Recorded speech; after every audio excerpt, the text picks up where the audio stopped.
Assalamualaikum warahmatullahi wabarakatuh.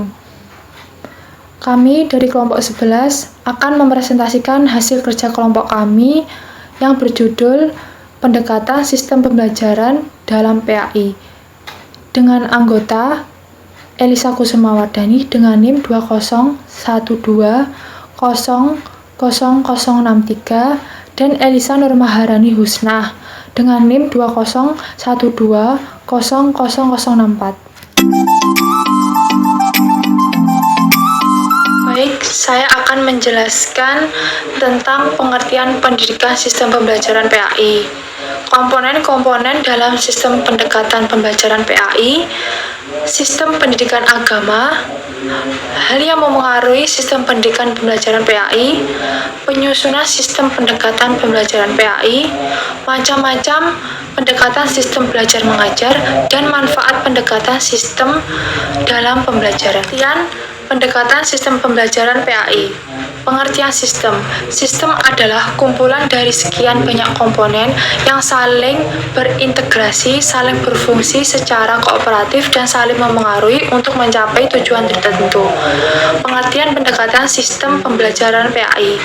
Pendekatan sistem pembelajaran PAI adalah kumpulan dari sekian banyak komponen yang saling berintegrasi, saling berfungsi secara kooperatif, dan saling memengaruhi dalam rangka mewujudkan generasi-generasi yang beriman dan bertakwa. Komponen-komponen dalam sistem pendekatan pembelajaran PAI. Menurut Omar Hamalik, komponen-komponen pembelajaran meliputi 7 aspek, yaitu 1. Tujuan pendidikan dan pengajaran, 2. Peserta didik atau siswa, 3. Tenaga kependidikan khususnya guru, 4. Perencanaan pengajaran sebagai suatu segmen kurikulum, 5. Strategi pembelajaran, 6. Media pembelajaran, 7. Evaluasi pembelajaran. Sistem pendidikan agama Islam. Proses pembelajaran menurut teori humanisme pada umumnya dilakukan melalui langkah berikut. 1. Merumuskan tujuan belajar yang jelas. 2. Mengusahakan partisipasi aktif peserta didik melalui kontrak belajar yang bersifat jelas, jujur, dan positif. 3. Mendorong peserta didik untuk mengembangkan kesanggupan peserta didik untuk belajar atas inisiatif sendiri. 4. Mendorong peserta didik untuk peka berpikir kritis, memaknai proses pembelajaran secara mandiri. 5. Peserta didik didorong untuk bebas mengemukakan pendapat, memilih pilihannya, melakukan apa yang diinginkan, dan menanggung resiko perilaku yang ditunjukkan. 6. Pendidik menerima apa adanya, berusaha memahami jalan pikiran peserta didik, tidak menilai secara normatif, tetapi mendorong peserta didik untuk bertanggung jawab atas segala resiko proses belajarnya. 7. Memberikan kesempatan peserta didik untuk maju sesuai dengan kecepatannya. Hal-hal yang memengaruhi sistem pendekatan pembelajaran PAI. Guru. Keberhasilan suatu sistem pembelajaran, guru merupakan komponen yang menentukan. Hal ini disebabkan karena guru merupakan orang yang secara langsung berhadapan dengan siswa. Dalam sistem pembelajaran, guru bisa berperan sebagai perencana atau planner atau desainer pembelajaran sebagai implementator. Siswa. Perkembangan anak adalah perkembangan seluruh aspek kepribadiannya, namun setiap anak tidak selalu sama perkembangannya. Sarana prasarana. Sarana adalah segala sesuatu yang mendukung secara langsung terhadap kelancaran proses pembelajaran. Misalnya media pembelajaran, alat-alat pelajaran, perlengkapan sekolah, dan lain-lain. Lingkungan. Faktor lingkungan seperti suasana, lingkungan kelas, dan lingkungan psikologis. Mengenai materi penyusunan pendekatan pembelajaran PAI, ada hal-hal yang perlu diperhatikan dalam penyusunan pendekatan pembelajaran pendidikan agama Islam ini. Di antaranya yang pertama yaitu menentukan tujuan dari pembelajaran PAI. Dalam hal ini, maka seorang guru harus menelaah kurikulum terlebih dahulu dan kompetensi dasar agar dapat menentukan tujuan serta mengurai berbagai informasi terkait dengan mata pelajaran, kemudian strategi, alokasi waktu, kemudian penerapannya dalam kelas dalam proses belajar mengajar. Yang kedua yaitu pengorganisasian mata pelajaran atau isi mata pelajaran dari PAI. Mata pelajaran PAI ini terdiri dari Al-Quran Hadis. Materinya terdiri dari Al-Quran Hadis, muamalah, syariat, akidah, akhlak, dan juga sejarah dan sebagainya.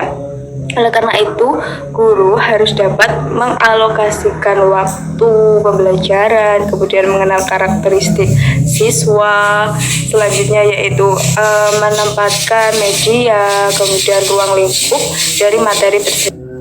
Merencanakan bagaimana peran pendidik dan siswa dalam proses pembelajaran. Oleh karena itu, guru harus dapat menciptakan sinergi antara pendidik dan siswa, memiliki interaksi dalam proses pembelajaran sehingga akan mendapatkan ilmu dan dapat mentransfer ilmu tersebut dengan baik dan benar serta efektif dalam proses pembelajaran yang berlangsung. Yang keempat yaitu menentukan strategi pembelajaran pendidikan agama Islam. Pendidik harus dapat mengetahui karakteristik seorang siswa bagaimana dalam suatu proses pembelajaran. Metode atau strategi yang dapat diterapkan harus sesuai dengan karakteristik serta lingkungan dan kondisi pembelajaran. Metode dan strategi tersebut antara lain metode ceramah, diskusi, tanya jawab, atau bisa diselingi dengan teka-teki pertanyaan, kuis, atau ice breaking. Kemudian yang selanjutnya yang kelima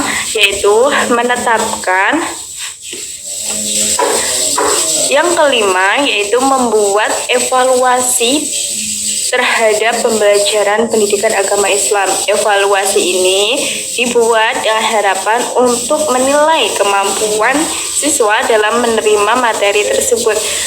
Evaluasi ini juga memiliki berbagai macam cara serta karakteristik tersendiri disesuaikan dengan suatu materi yang diberikan kepada siswa tersebut. Oleh karena itu, dalam evaluasi ini guru harus bersifat objektif dalam memberikan penilaian terhadap siswa sesuai dengan kemampuan masing-masing. Kemudian yang selanjutnya yaitu memilih fasilitas, media, alat dalam pembelajaran PAI bahkan lingkungannya. Kenyamanan membuat suasana pembelajaran semakin berwarna. Jika suatu kelas tidak nyaman untuk ditempati, maka pembelajaran akan berlangsung sangat tidak nyaman dan tidak kondusif. Apalagi manajemen kelas harus sangat penting karena jika ada kebisingan, kegaduhan, maka suasana kelas tidak kondusif dan pembelajaran tidak dapat tersampaikan dengan baik kepada siswa. Oleh karena itu, fasilitas yang memadai, kemudian media dan kondisi lingkungan yang baik, maka dapat menunjang pembelajaran pendidikan agama Islam yang baik. Macam pendekatan sistem belajar. Pengaplikasian pendekatan sistem belajar ini memiliki 3 ciri-ciri. Yang pertama yaitu perencanaan, yang kedua saling ketergantungan, dan yang ketiga adalah untuk mencapai tujuan bersama. Oleh karena itu, dalam Islam, realisasi peran kekhalifahan manusia diantaranya yaitu meningkatkan keimanan dan ketakwaan kepada Allah Subhanahu wa taala, kemudian memperdalam ilmu pengetahuan serta teknologi dan berakhlak yang baik. Selanjutnya yaitu mengenai manfaat dari sistem pendekatan dalam pembelajaran. Yang pertama, pendekatan sistem, arah, tujuan pembelajaran dapat menjelaskan suatu hal yang menjadi dalam pembelajaran menjadi jelas. Kemudian yang kedua, guru dituntut untuk bekerja secara sistematis dalam proses pembelajaran. Yang ketiga yaitu guru dapat mengoptimalkan atau berusaha semaksimal mungkin dalam mengembangkan potensi yang ada dan sumber daya dalam kelas tersebut. Yang keempat, dengan pendekatan dapat mencoba menyampaikan umpan balik dan mencapai tujuan utamanya yaitu dalam berpikir. Sekian presentasi dari kami, ada kurangnya mohon maaf. Wassalamualaikum warahmatullahi wabarakatuh.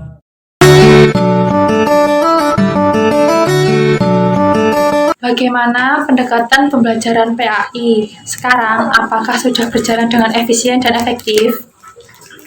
Menurut saya, pendekatan PAI pada sekarang ini sudah berjalan efektif sesuai dengan kerangka dasar kurikulum untuk kelompok mata pelajaran agama dan akhlak mulia yang dimaksud untuk membentuk peserta didik menjadi manusia yang beriman dan bertakwa kepada Tuhan Yang Maha Esa. Kenapa diperlukan adanya pendekatan pembelajaran PAI? Menurut pendapat saya, pendekatan belajar PAI itu digunakan agar pembelajar PAI khususnya dapat berjalan lancar, efektif, dan efisien sehingga menunjang kelancaran pendidikan. Faktor apa saja yang menunjang pendekatan pembelajaran PAI? Menurut saya, aspek yang menunjang itu adalah aspek pendidikan atau aspek pendidik, namanya guru. Kemudian yang selanjutnya yaitu aspek peserta didik, siswa. Kemudian aspek metode pembelajaran. Yang terakhir yaitu aspek sarana prasarana pembelajaran, contohnya ya buku, alat-alat peraga dan sebagainya. Saya itu. Menurut Bapak, seperti apa pendekatan pembelajaran PAI yang baik dan benar serta efektif? Menurut saya pembelajaran PAI yang baik dan efektif itu yaitu yang pertama yaitu suasana belajar yang nyaman. Kemudian merangkum pokok pembelajaran, terus belajar bersama. Selanjutnya yaitu metode mempersingkat atau memodifikasi menyerupai nama sesuatu. Terus belajar dengan praktik, belajar rutin tapi jangan lama. Yang terakhir yaitu mengerti bukan menghafal. Menurut saya itu. Assalamualaikum warahmatullahi wabarakatuh. Waalaikumsalam warahmatullahi wabarakatuh. Saya Elisa Nur Maharani Husna dari kelas PAIB dengan NIM 20 Di sini saya akan melakukan wawancara mengenai materi pendekatan pembelajaran pada pendidikan agama Islam. Pertanyaan yang pertama, bagaimana pendekatan pembelajaran PAI sekarang? Apakah sudah berjalan dengan efisien dan efektif? Kelihatannya untuk pembelajaran PAI sekarang sudah mendekati daripada pembelajaran yang efisien dan efektif. Yang kedua, mengapa diperlukan adanya pendekatan pembelajaran PAI? Dibutuhkan pendekatan pembelajaran PAI karena dari musim ke musim atau masa ke masa untuk informasi teknologi ini semakin deras, semakin karena maka untuk itu pembelajaran PAI agar adanya pendekatan yang jelas kepada anak didik atau siswa. Kemudian selanjutnya, faktor apa saja yang menunjang pendekatan pembelajaran PAI? Faktor yang menunjang pembelajaran PAI dipengaruhi oleh 3 faktor, yaitu faktor formal, informal, dan non-formal. Dalam arti di sini faktor formal, pembelajaran dilakukan secara resmi di lingkungan pendidikan. Yang kedua didukung informal, pembelajaran juga didukung dari unsur keluarga. Dan yang ketiga di non-formalnya pembelajaran PAI dipengaruhi juga oleh pembelajaran atau lingkungan hidup, lingkungan masyarakat yang juga menentukan keberhasilan pembelajaran PAI. Selanjutnya yaitu menurut Bapak seperti apa pendekatan pembelajaran PAI yang baik dan benar serta efektif?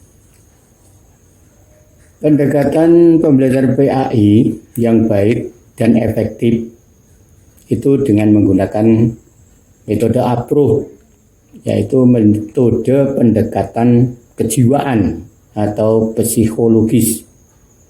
Sebab pendekatan pembelajaran PAI tidak cukup dengan fisik saja.